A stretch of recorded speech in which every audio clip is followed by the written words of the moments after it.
1. So in today's video, we're going to be going over section 8.7, which is Taylor and Maclaurin Series. So to get started, let's talk about what a Taylor series is. So this is a series, first off, and so all of the ideas of series still apply. You know, everything we were trying to learn before, we're still trying to use, so we still have that idea. It is a series, right? And what it is this idea of a power series. So we still have, you see here, we still have x in here, and it's to the power n. So this still should look to you kind of like, oh yeah, this looks like a power series. It's just a special type here where we've got a special formula we're going to use. And the way this is going to work is I'm going to give you a function f, right? Not always. Sometimes I'll give you the actual just series. But the construction works by me giving you a function f and some point to kind of center at or start at a, right?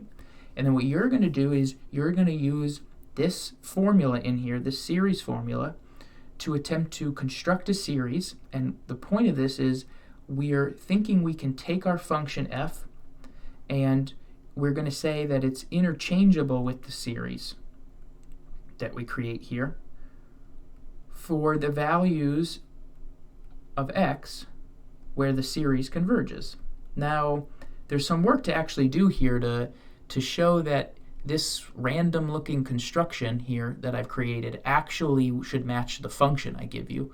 And we're not going to spend time on that, but it's something worth looking at just to say, well, actually, why does this work exactly?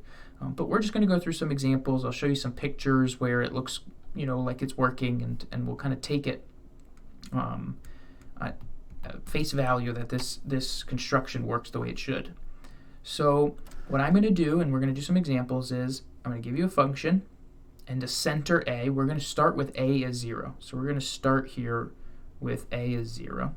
Okay, and what we're going to do is we're going to take derivatives. So first things first, understanding this formula, this term, f with the n power up here, means the nth derivative,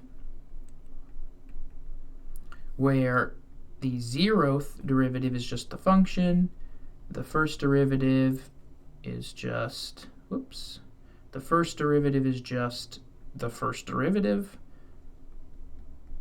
and then second derivative is the second derivative, and so on. This notation is just to symbolize, well, it's to help you count it with n, but also we don't want to keep putting dashes. If I want to do the 5th derivative, I don't want to put 5 dashes up there. It's just easier to put a 5. Okay, so we take that derivative and then plug in a. So to start, we're going to be plugging in 0. We're going to divide by n factorial, and then we're going to multiply by the term x minus a to the n. So this should remind you of the power series that we were just dealing with, right? So that power series we were looking at in 8.5 was 1 over 1 minus x is this. 0 to infinity. And remember, this equality was true as long as x was between -1 and 1, not including. And so if you do a little work here,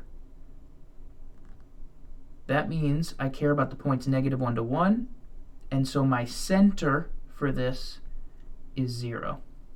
All right. So before we weren't talking about the center of this interval of convergence. We just cared about, well, what's the radius? What's the radius? What's the radius? Now I'm interested in the center, like where is this picture? And so for certain functions, we can center this wherever we want, and that representation just will be easier to use in certain scenarios. But a lot of the time, we will just be centering at 0 to make our calculations not too bad, at least in terms of creating the series. But you're not necessarily limited to 0.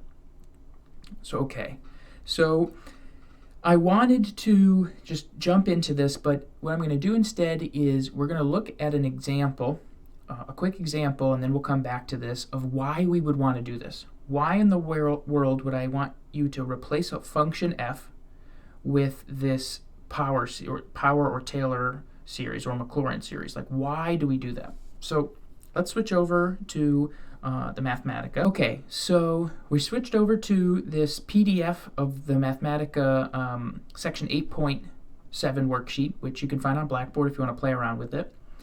And so the first problem I wanted to show you that we can use series to help us with is this one.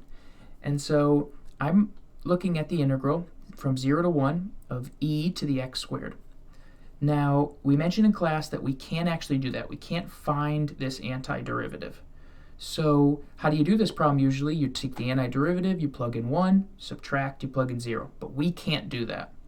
So then what we could do to make this easier or doable is we can take e to the x squared and we can say, let's replace that with, in this case, we're going to do the Maclaurin series, and I'll define that in just a second. We're going to replace that with that series, right? We're going to figure out what it looks like and we're going to replace it with that, okay? And then what we're going to do is we're going to see that we've actually produced something that's much easier to integrate, actually possible to integrate. And so we're going to talk about replacing it with that, but then, we'll also talk about replacing it with, instead of the whole shebang here, the whole, infinite number of terms, I could say, well, I want to know the answer to this, but it doesn't need to be perfect. Like, come on, I don't need this to be perfect to 100 decimal places. I just need this to be pretty good. This answer I'm getting here, I just need it to be close. So what I do instead is I take the same series that I just created and I only look at the first 2 terms, the first 5 terms, the first 10 terms. And that approximation I'm going to get by doing that, by just picking out a couple of terms, is then going to make it really easy to integrate this. And you'll see how easy it is. And you'll see also that relatively quickly, in terms of what n I have to get to, I can do a really good job of doing this approximation. And so that is one really nice thing about Taylor series and then their Taylor polynomials. So then this would be t sub n, the Taylor polynomial. That's when you only take a certain number of terms. This here, when you go into infinity, is the Taylor series. And so the idea, the big idea here in this one is I can do calculus instead of on hard functions. I can replace those with easier, in terms of my ability to use calculus on them. I can replace that now with this series, and I can do my integration, my anti-derivation, without too much trouble. So we're going to dig into that, but the first thing we need to do is find out, well, what in the world is the series of e to the x squared? So let's go do that. Okay, so what we're going to be doing is finding the Maclaurin series for e to the x. And the Maclaurin series is just the Taylor series, except your center is 0. So let's write the formula down here. This is n is 0 to infinity of take the nth derivative, plug 0 in, divide by n factorial, multiply by x to the n. So this is the formula. So okay, if this is our formula, then clearly we need a couple things. We need to know what the derivatives look like of our function f, and then we need to be able to plug 0 into that. So I've set up this little table here, and what we're going to be doing is plugging in our function, doing the derivative, plugging in a number. And what happens is I'm going to get a number out of this. So then I'm just going to give you a list of numbers, and I need a pattern for it. I need a formula for it. And this one's not going to be too bad, but we'll see with sine and cosine we got a little work to do to figure out what that looks like. So let's write it down. Our function's e to the x. Well, what's the derivative of that? E to the x, e to the x, and e to the x. Okay, that wasn't too bad. Now plug in 0. Maybe that'll be harder. Nope, that's 1, and 1, and 1, and 1. Okay, well, it looks like that this f, this nth derivative, f with the n subscript of 0, is always just 1. So I'm going to plug that into my formula. I'm going to get a 1 on here, then an n factorial, and then an x to the n. Okay, so we're going to rewrite that just to bring it down here. I get x to the n over n factorial. So that's my Taylor series. And specifically, that's my Maclaurin series. It's my Taylor series centered at 0. So, okay, I'm claiming that this is e to the x, and it's true for some x. Now, which x? I don't know. We got to do a little work to figure out when this actually converges. And it's a good practice, right? Because that was a bunch of 8.5 stuff. So let's do the practice of this. So then remember, I need to do the ratio test on here. So if we want to figure this out, so it's the limit as n goes to infinity of a sub n plus 1. So plug in n plus 1. And then remember, this is a fraction, so I can keep change flip and just plug in regular old n.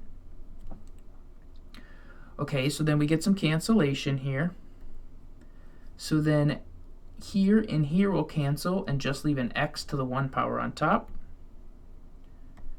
All right, this and this will cancel and leave just an n plus 1 on bottom. So all together, this is, all together, this is equal to the limit as n goes to infinity, the absolute value of x over n plus 1. Okay, so remember this x has no n in it, right? So it doesn't, the limit actually doesn't care about this x. This is the limit as n goes to infinity, absolute value of x.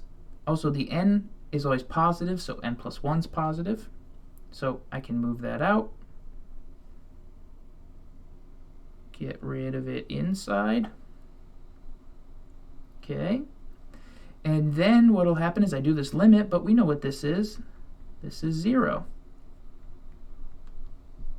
Okay. Well, that's a little weird, right? We got 0. We're not used to getting that. But remember, it's the ratio test. I take my limit and I say, well, when's it less than 1? But 0 is always less than 1. It doesn't even matter what x is. So then my interval of convergence for this problem is negative infinity to infinity. Every x value works. So then this is true for any x. What this is saying is that no matter what x is, I can replace my function e to the x with this series, and I'll be perfectly fine to do that. Okay, so that's pretty nice. I mean, and I have this ability now to do that. Okay, so let's switch back to the Mathematica and see how we can use this to solve our problem. Okay, so what we have here, and let's actually fill this in, is we just figured out that the Maclaurin series here for e to the x, so let's get rid of that, for e to the x is x to the n over n factorial.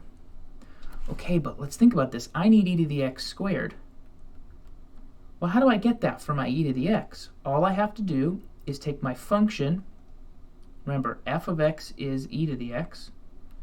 What I do now is I take that and I plug in x squared. So let's do that. F of x squared is e to the x squared.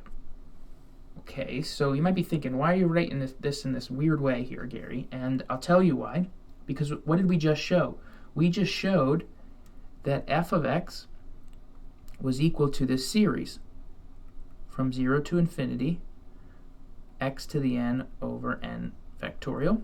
Okay, so then f of x squared, which is that e to the x squared we really want, well, that's equal to, do what you just did.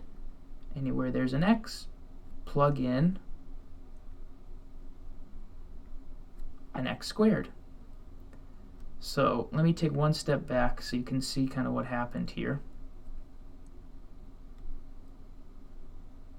All right. Then remember, power to power,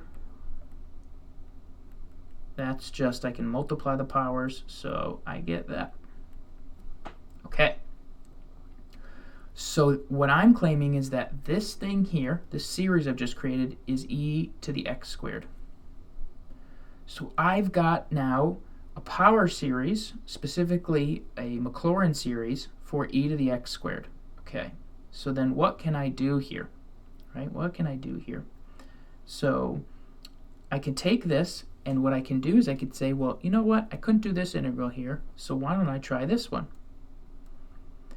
Now, I am not going to hold you to being able to do this computation because this is 8.6 stuff.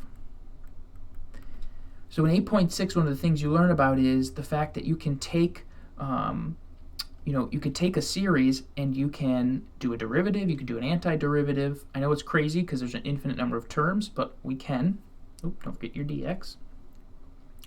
And so I'm not going to hold you to that because that's 8.6, not tested.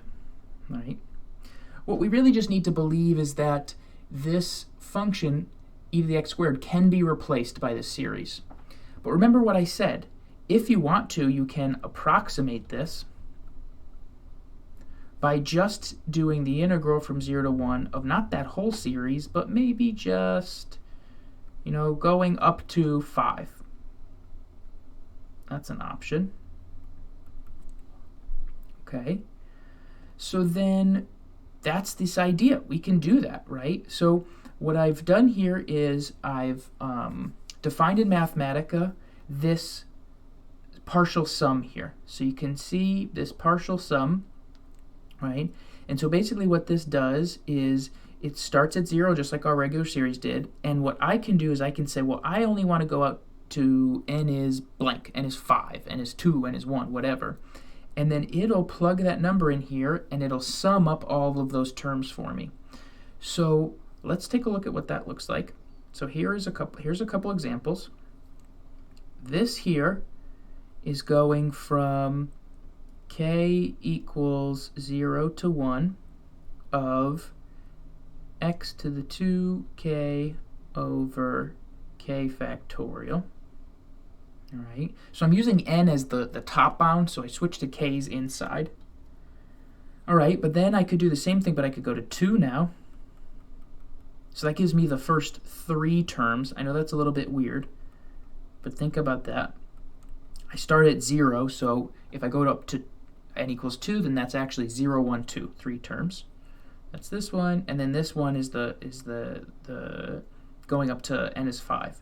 So basically the idea is I'm saying this integral, 0 to 1, e to the x squared dx, this can be replaced with the integral from 0 to 1 of 1 plus x squared dx. Or if that's not good enough in terms of how I'm doing an approximation and maybe there's too much error there, I could replace it instead with 0 to 1, 1 plus x squared plus x to the 4th over 2. I'll do that integral instead. Think about these. Look how easy these two integrals are to do. Even if I want to go all the way up to the first 6 terms, that's still only this integral to the 4th over 2 plus, and then a couple other pieces there. I'm too lazy to write. So that's still only a couple extra pieces. Not only is that pretty straightforward for all of us to do, it's so easy for a computer to be able to do. So we can replace this crazy looking function with just a much simpler polynomial. So this goes to the 10th power. So we can replace it with this much easier polynomial as long as we're okay with some error. And just to kind of show you what this looks like, we see in red here our original function. This is e to the x squared. And what I've done is I've graphed that alongside each of our approximations. So these are all Taylor polynomials, right? Because there's only a finite number of terms, so they're actually literally honest-to-goodness polynomials. And what we see here is that, okay, well, from 0 to 1, this 1 power polynomial is not really doing too great, right? There's a pretty good jump between the yellow and the red. And so if I was try to integrate it, then I'm definitely missing out on some area here. But as soon as I go 1 more to green, I get a ton closer, right? Like I've jumped all the way up here. That's pretty good. And as soon as I get out to 5, you actually can't even see the difference graphically the whole way between this and this. They're so close. So depending on what problem you're solving, or maybe why you're solving this integral, using one of these approximations, even only after a couple of terms, might get you as close as you need to be.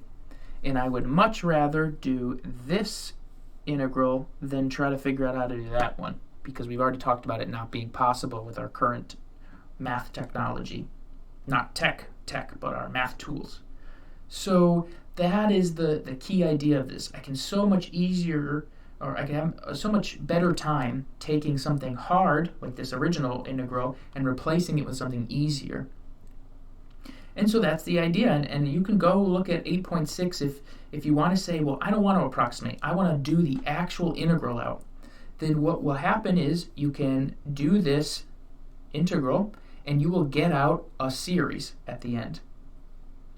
And what you could do from that series is try to figure out the sum of that series. Because remember, this is a definite integral, so this should give us an answer. This should be equal to a number, right? So then what I'll get is I'll get a series, and that series will converge, and it'll converge to the area under that curve. So feel free to check that out, but it's definitely not tested, right?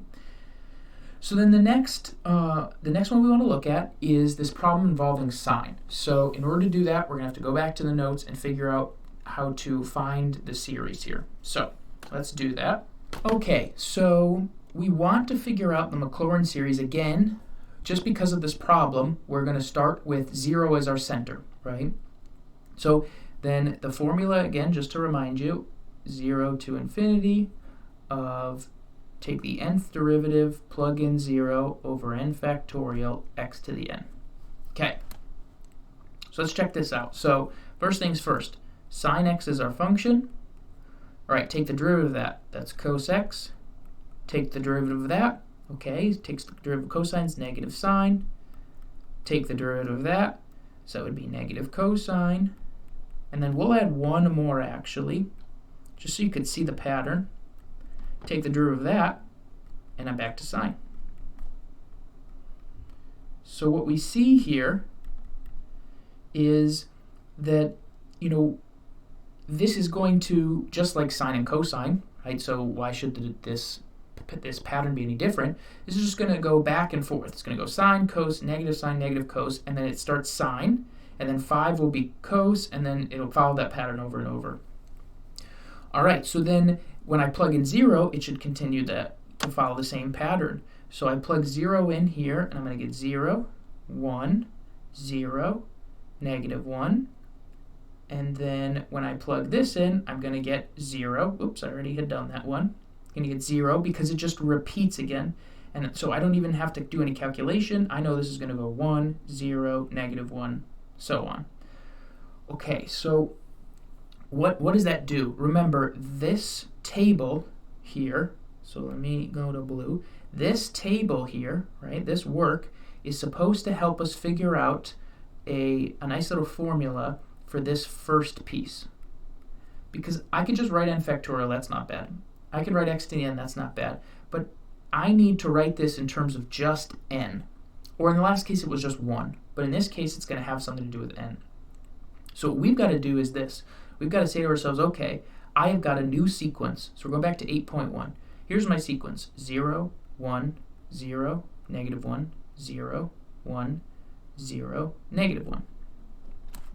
Okay, so I've got this sequence here, and I have to figure out how do I find a pattern to this? How do I figure out what's going on here, right? And so one thing you can do is you can try to you can try to put it all together if you want, and try to figure out what's going to happen. So one way we could do this is, instead of writing this just out, let's write it all together. So instead of this, I've got 0 over 0 factorial x to the 0.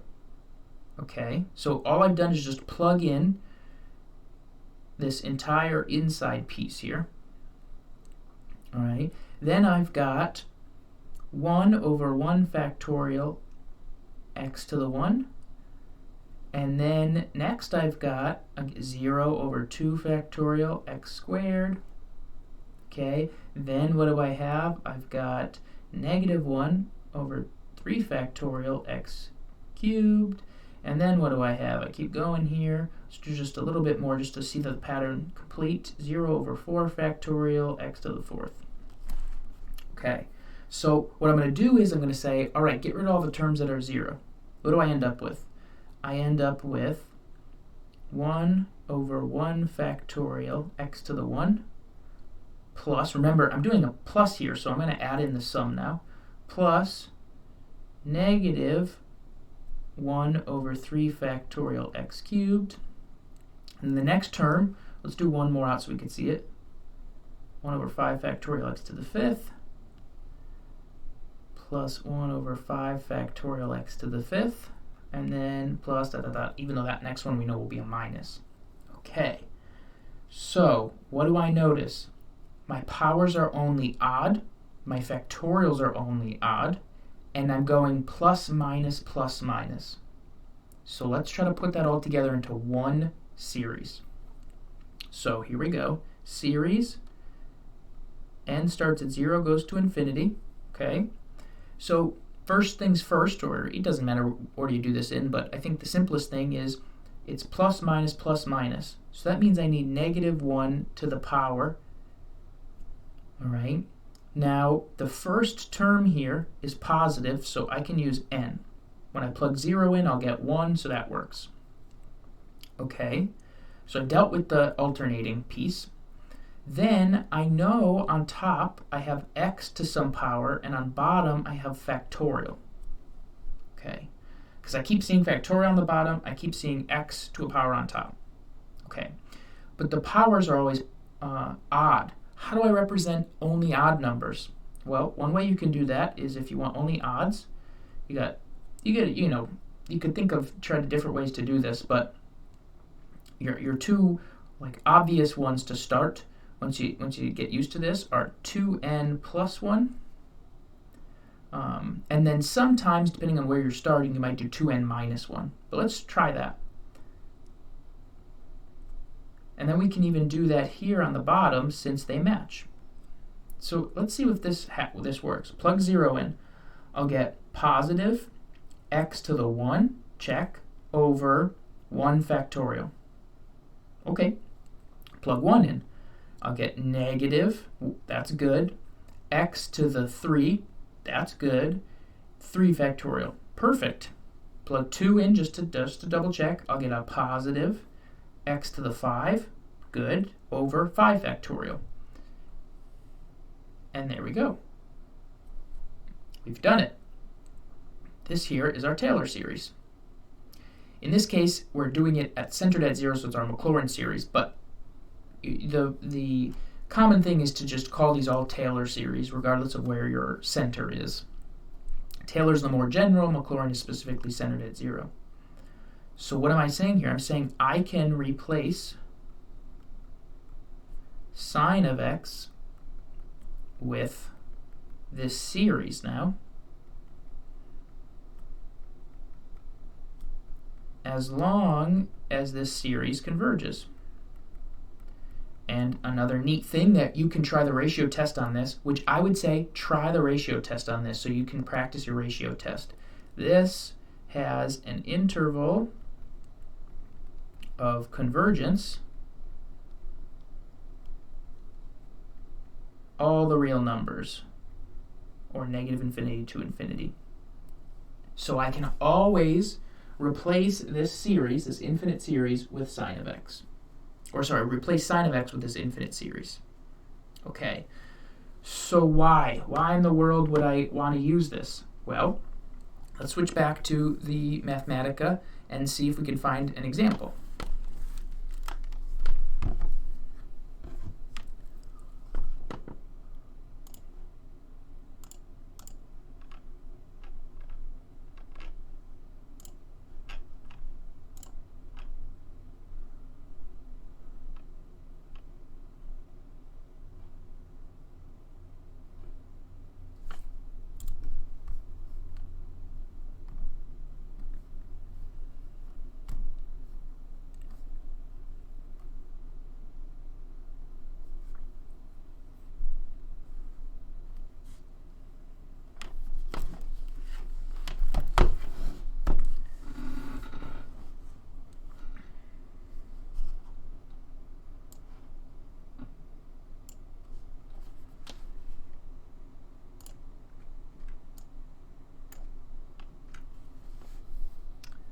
Three, two, one.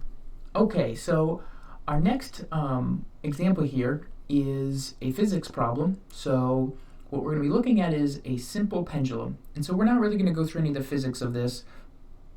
I linked in the PDF that will be on Blackboard, this Mathematica notebook.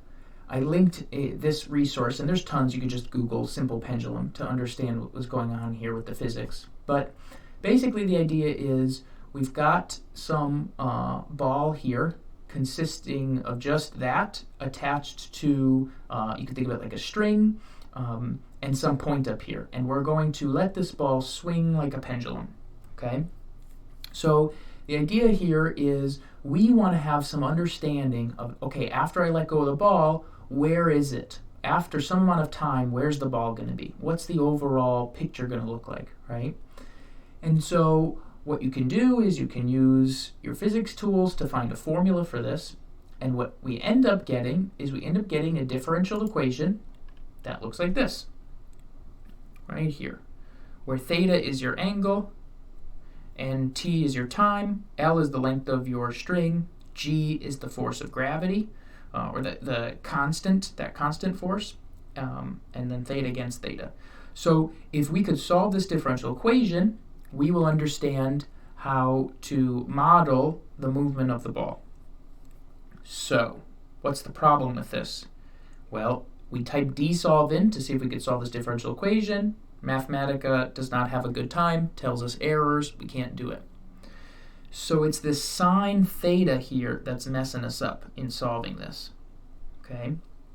So we think to ourselves, well, in most scenarios, think about actually using a pendulum, right? You take the ball, it's just kind of hanging freely, and you move it some not too far angle, and you let it go and watch it, right? Or maybe you have that series of them all together, and you go back and it bumps in, and then you get to see that energy transfer through and then kick the last ball, and that's all fun to do. But your angle is usually not too big. So what do we do here? What we do is we say, well, the angle's not too big, so can I take this sine term that's messing me up and do something with it? And the answer is yes. If the angle theta is relatively small, and we'll look at kind of how small we need to be here in just a second, what I can do is I can take sine theta and replace it with just theta. So let's think about this for a second. What did we just show? We showed in the slides that sine theta can be replaced with the series theta minus theta cubed over 3 factorial plus theta to the 5th over 5 factorial. Now I'm just writing out the terms of the series we just created, minus dot dot dot dot forever. So these are the same thing for whatever theta we want. But if theta is small,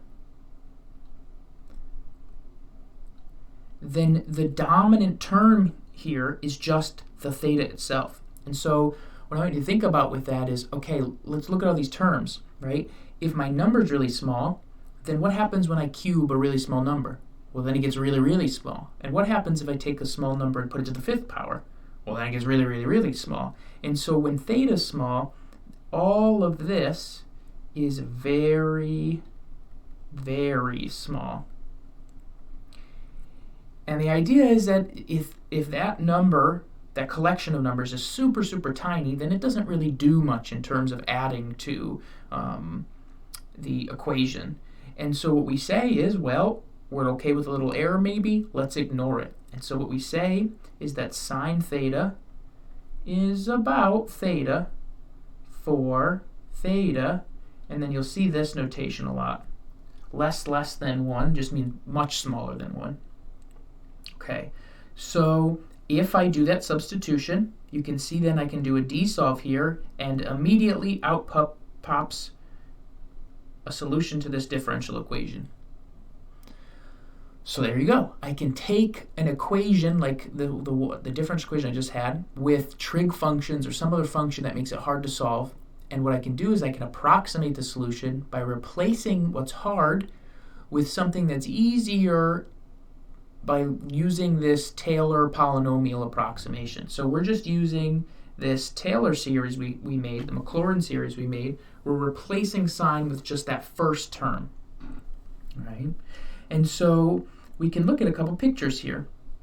So if we're trying to replace sine with theta, well, here's a graph of those two functions from negative pi over 4 to pi over 4.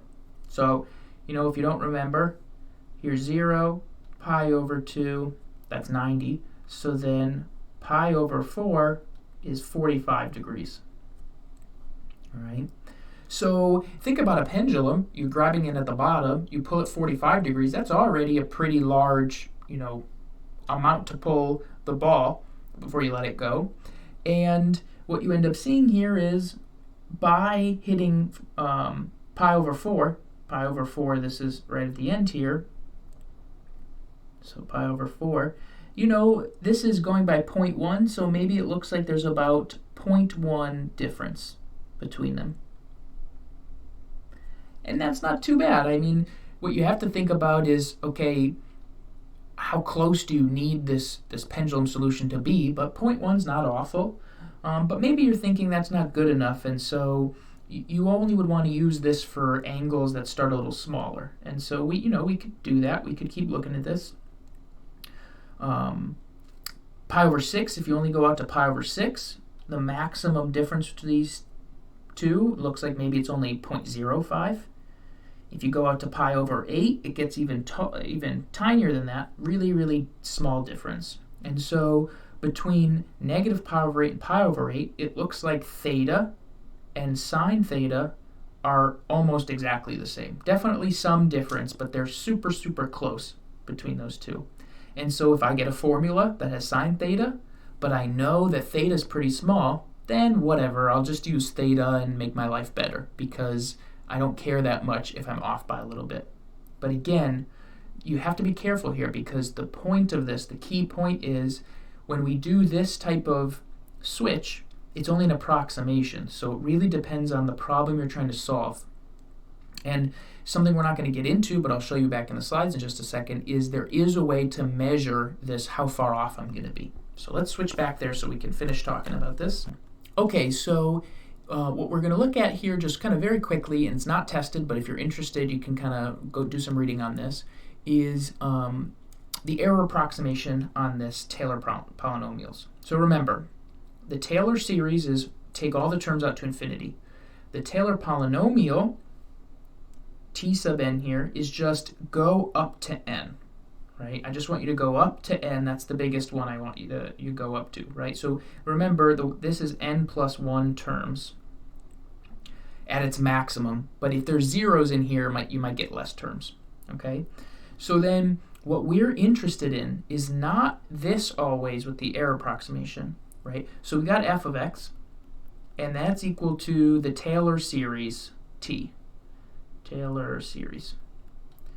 Well, if I want to use a Taylor polynomial, well, this equality then is I take the Taylor polynomial, okay, I'm only going up to n, so it's an approximation, but then I just have to consider what I'm missing here, and we call that the remainder, r sub n. This is all the missing terms.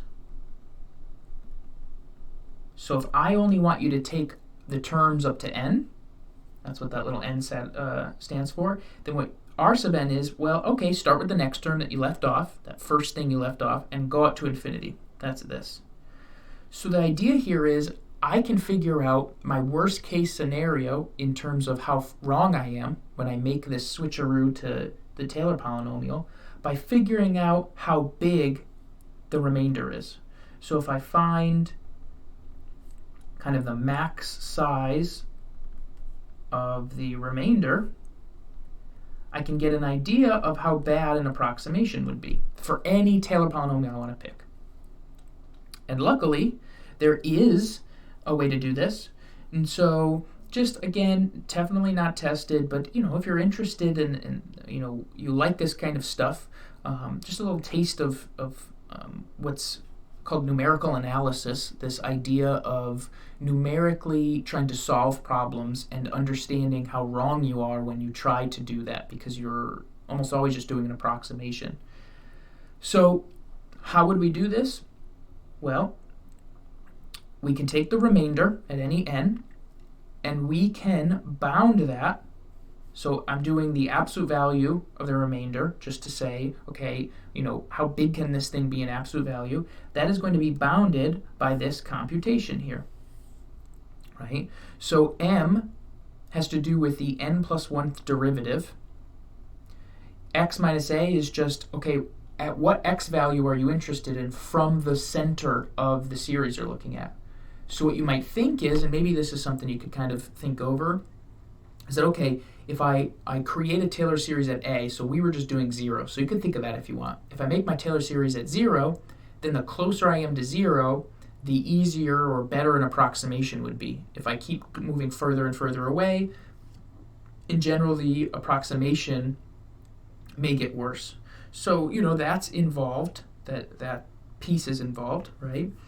Okay, so then what we can look at is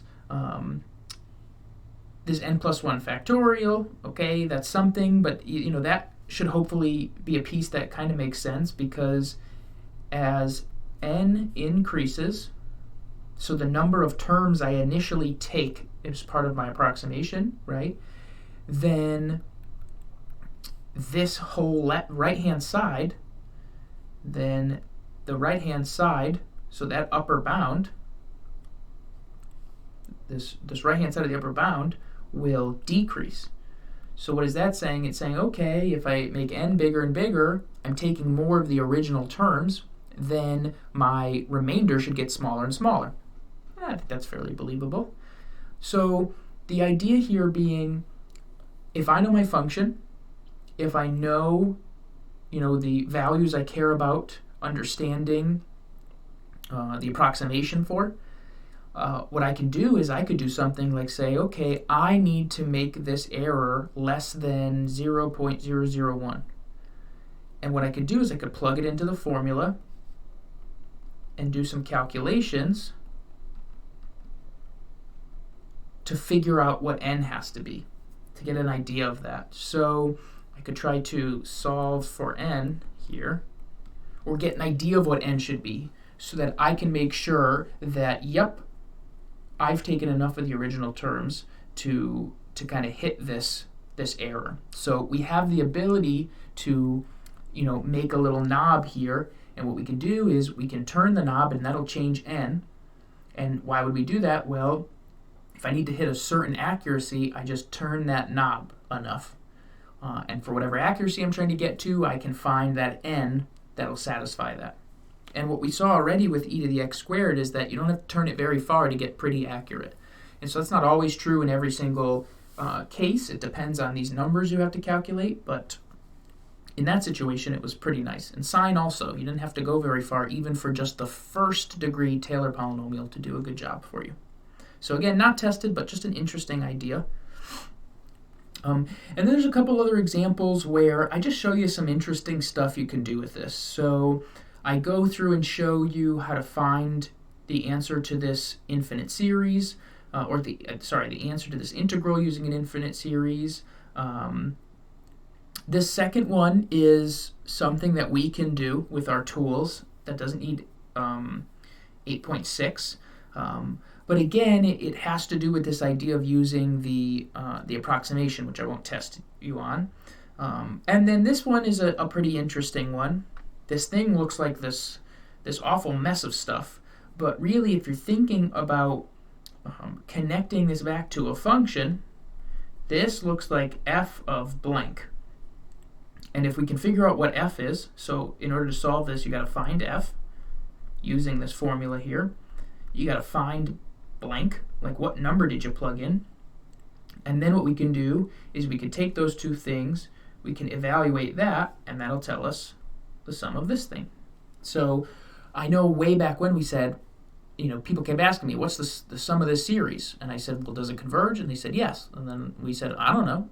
Well, that's because, it's difficult to answer that question, but one way you can do it is if you can look at a series and go, ooh, I think it's this function. Well, then you can just use that function to find the value. So lots of different ways to think about that, but that's kind of just a fun thing to check out. So I did another video on these that's already posted, so you can check those out if you want. But again, they're fun problems, fun in my way of fun, and some of your ways of fun. So only if you're interested, check those out.